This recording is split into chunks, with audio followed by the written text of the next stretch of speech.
माँ पार्वती की दिव्य कथा इस दिन सुनने से आपकी सभी मनोकामना पूर्ण होती। कहते हैं ना, विश्वास का दिया जब जलता है तो भाग्य भी रोशन हो जाता है। बहुत समय पहले हिमालय की तलहटी में शिवधाम नाम का एक गांव था। यह गांव भोलेनाथ और माँ पार्वती की भक्ति के लिए प्रसिद्ध था। लोग मानते थे कि यहाँ श्रद्धा से माँ को पुकारो तो वे जरूर सुनती हैं। उसी गांव में संध्या नाम की एक नन्ही लड़की रहती थी। जन्म से ही वह सीधी सादी, भोली और पवित्र हृदय वाली थी। पर किस्मत ने उसके जीवन में कई दुख लिख दिए थे। घर में गरीबी, पिता बीमार, माँ रोज आंसू बहाती और लोग कहते इस लड़की का भाग्य ही फूटा है। संध्या चुप रह जाती, पर उसका दिल टूटता नहीं था। उसे बस यह विश्वास था, जहां माँ पार्वती की कृपा होती है वहां दुख टिक नहीं सकते। एक दिन गांव में एक साधु आए। उन्होंने कहा, जो भी सच्चे मन से शुक्रवार के दिन माँ पार्वती की कथा सुने, उनके दुख माँ अपने आंचल में समेट लेती हैं।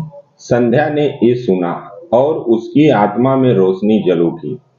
उसने माँ के सामने प्रण किया, माँ, मैं हर शुक्रवार तुम्हारी कथा सुनूंगी, पूजा करूंगी, पर बदले में कुछ नहीं मांगूंगी, बस इतना कि मेरे परिवार का दुख कम कर देना।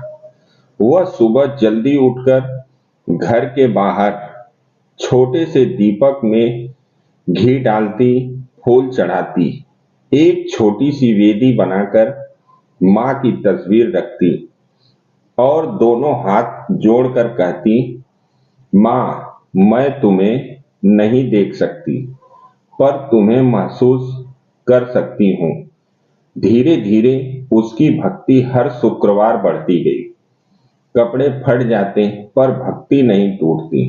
पेट कभी खाली रहता पर विश्वास नहीं टूटता।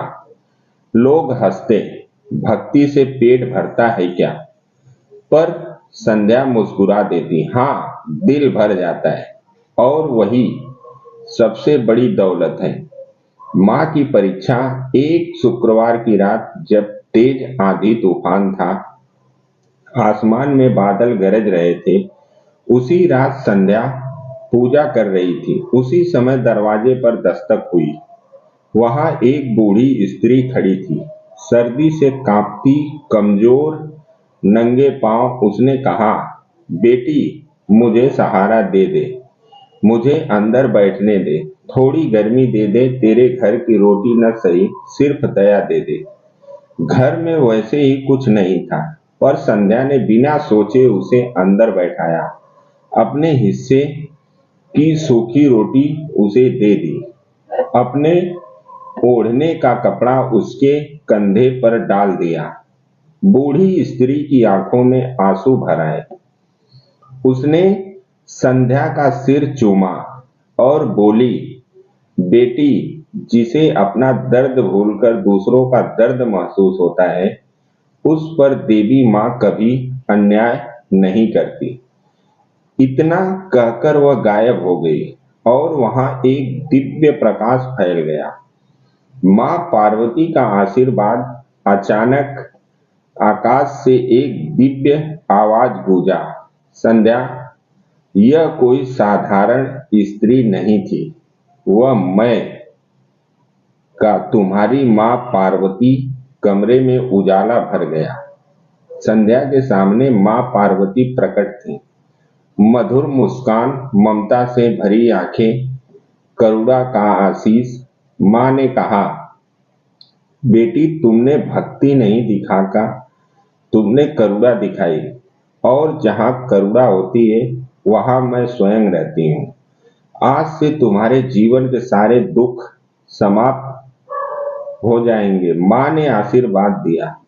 पिता का स्वास्थ्य लौट आया। घर में समृद्धि आ गई। माँ के चेहरे पर मुस्कान आ गई। गांव वाले हैरान रह गए। अब जो लोग मजाक उड़ाते थे, वही लोग कहते, देखो, भक्ति व्यर्थ नहीं जाती, माँ सच में अपने भक्तों की सुनती है। कथा का संदेश यही है कि भक्ति का मतलब सिर्फ पूजा नहीं, सेवा भी है। जो दूसरों का दर्द समझता है उस पर माँ की विशेष कृपा होती है। सच्चा विश्वास कभी खाली नहीं लौटता। जब इरादा साफ, दिल पवित्र और भाव सच्चा हो तो भाग्य भी झुक जाता है। आशीर्वचन कहते हैं, जो शुक्रवार के दिन श्रद्धा से माँ पार्वती की कथा सुनता है उसके जीवन में शांति, प्रेम और सुख का आगमन होता है। दुख अपने आप दूर हो जाते हैं और माँ अपने हाथों से उसके जीवन का मार्ग रोशन करती है। जहाँ माँ पार्वती का नाम वहाँ दुख का काम। अगर आपको यह वीडियो पसंद आई हो तो कमेंट में हर हर महादेव जरूर लिखें।